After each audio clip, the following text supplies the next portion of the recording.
നമസ്കാരം. ഞാനൊരു പത്ര കട്ടിങ് കാണിക്കാം. ഇവിടുത്തെ അല്ല, ആസ്ട്രേലിയയിലെയാണ്. നോക്കൂ, അവിടുത്തെ പ്രധാനപ്പെട്ട ഒരു പത്രമാണ്. ആ പത്രത്തിൻ്റെ തലവാചകം നോക്കൂ. നമ്മുടെ ഇവിടുത്തെ ഒരൊറ്റ പത്രങ്ങൾക്ക് പോലും ഇല്ലാത്തൊരു ധൈര്യമാണ്. അതിൻ്റെ പച്ച മലയാളം ഞാൻ പറയുന്നില്ല, ഒരു സ്വരാജ്യൻ ഭാഷ്യം ഞാൻ പറയാം. പിതൃശൂന്യരെ എന്നാണ് വിളിച്ചിരിക്കുന്നത്. അത് നല്ല പച്ച മലയാളമുണ്ട്. ഇല്ലാത്തവരെ എന്നുള്ള രീതിയിലാണ് അത് പറഞ്ഞു വെച്ചിരിക്കുന്നത്. ഇത് ആരെ പറ്റിയാണെന്ന് ചോദിച്ചു കഴിഞ്ഞാൽ, 2 ദിവസം മുമ്പ് നമുക്കറിയാം, ആസ്ട്രേലിയയിലെ സിഡ്നിയിലെ ഒരു ബീച്ചിൽ, ബോണ്ടി ബീച്ചിൽ, അവിടെ ഒരു അപ്പനും മോനും അല്ല, ഒരു ബാപ്പയും മകനും കൂടി കുറേ പേരെ വെടിവെച്ച് കൊന്നു.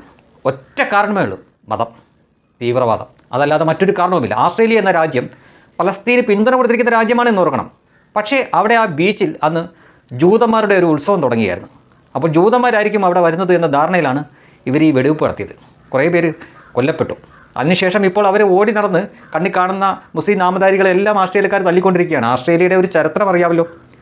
ബ്രിട്ടൻ അവിടുത്തെ തെമ്മാടികളായിട്ടുള്ളവരെയും മറ്റു കുറ്റവാളികളെയൊക്കെ കൊണ്ട് നാട് കടത്തിക്കൊണ്ടിരുന്ന സ്ഥലമാണ് ആസ്ട്രേലിയ. അപ്പോൾ അവരുടെ പിൻതലമുറയാണ് ഇപ്പോൾ അവിടെ ഉള്ളത്. അവരെ പോയി ട്രിഗർ ചെയ്താലുള്ള അവസ്ഥ പറയേണ്ട കാര്യമില്ലല്ലോ. അത് നമുക്ക് പിന്നീട് സംസാരിക്കാം. ഇവിടെ ഈ പത്രം ഇതിന് ശേഷം അച്ചടിച്ച ആ വാർത്തയുടെ തലവാചകമാണിത്. തന്തയ്ക്ക് വിളിച്ചിരിക്കുകയാണ് ഇവനെയൊക്കെ പച്ചയ്ക്ക്. ഇനി നമ്മുടെ രാജ്യത്ത് ഒരു തീവ്രവാദി ആക്രമണം നടന്നു കഴിഞ്ഞാൽ പിറ്റേ ദിവസം മനോരമ അടക്കമുള്ള പത്രങ്ങളിൽ തീർച്ചയായിട്ടും ആക്രമണം നടന്നു. തുടക്കത്തിലൊന്നും അവരിത് ഒരു ഭീകരവാദി ആക്രമണം എന്ന് പറയാറ് പോലുമില്ല. ഇങ്ങനെ ഒരു നടന്നു. പിന്നീട് നമ്മുടെ അന്വേഷണ ഉദ്യോഗസ്ഥരൊക്കെ പറഞ്ഞ് ഉറപ്പിച്ചതിന് ശേഷമാണ് അവർ കൊടുക്കുന്നത്. അപ്പോഴും ഈ വാർത്ത, കൊല്ലപ്പെട്ടവരുടെ വാർത്ത, ഈ കുറ്റവാളിയുടെ അഥവാ ഈ ജിഹാദിയുടെ ഫോട്ടോ ഒക്കെ കൊടുക്കുന്നതിന് ഇപ്പുറം തന്നെ ജിഹാദിയുടെ അമ്മ പറഞ്ഞതായിട്ടുള്ള കാര്യം, അയ്യോ എൻ്റെ മോൻ ഒരു ഉറുമ്പിനെ പോലും കൊല്ലാത്തവനായിരുന്നു, അവൻ എങ്ങനെ ഇങ്ങനായി എന്നറിയില്ല എന്ന് പറഞ്ഞുകൊണ്ട് അവരുടെ ഒരു 4 കോളം വാർത്ത. പിന്നെ അവൻ്റെ ഇളയപ്പയുടെ വക വേറൊരു ബൈറ്റ്, അവിടെ അവൻ പൂവിനെയും പൂമ്പാറ്റയും സ്നേഹിക്കുന്നവനായിരുന്നു, അവൻ ഇങ്ങനായി എന്നറിയില്ല, കഴിഞ്ഞ ദിവസം പോലും കണ്ടപ്പോൾ എന്ത് സ്നേഹത്തോടെയാണ് സംസാരിച്ചത് എന്ന് പറഞ്ഞുകൊണ്ട് അയാളുടേതായിട്ടുള്ളൊരു ബൈറ്റ്. ഒരൊറ്റ പത്രം പോലും ഇത് ചെയ്തവനെ രൂക്ഷമായിട്ട് വിമർശിച്ചുകൊണ്ടൊരു തലവാചകം കൊടുക്കുന്നത് നമ്മൾ കണ്ടിട്ടില്ല.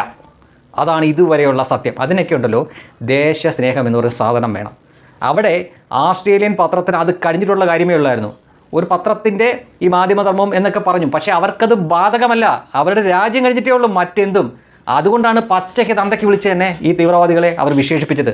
അതിനൊരു ധൈര്യം കാണിച്ചു. പിന്നെ എൻ്റെ ഒരു അഭിപ്രായം പറയുകയാണെങ്കിൽ ഇവനൊക്കെ ഇത് വേണം. എന്തെന്നറിയോ, നമ്മുടെ ഇവിടെ എന്തെങ്കിലും ഇതുപോലെ സംഭവിക്കുമ്പോൾ നമ്മുടെ സർക്കാരുകൾ പ്രതികരിക്കും.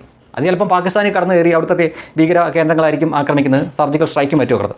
അപ്പോൾ ഇവന്മാർ, ഈ ആസ്ട്രേലിയയിലുള്ളവന്മാർ ഭയങ്കര മാനവികതാവാദവും കൊണ്ടുവരും. അയ്യോ അത് കുറച്ച് സമവായത്തിലൂടെ, ചർച്ചയിലൂടെ, പുളുത്തിക്കൂടെ എന്നുള്ള തരത്തിൽ കൊണ്ടുവരും.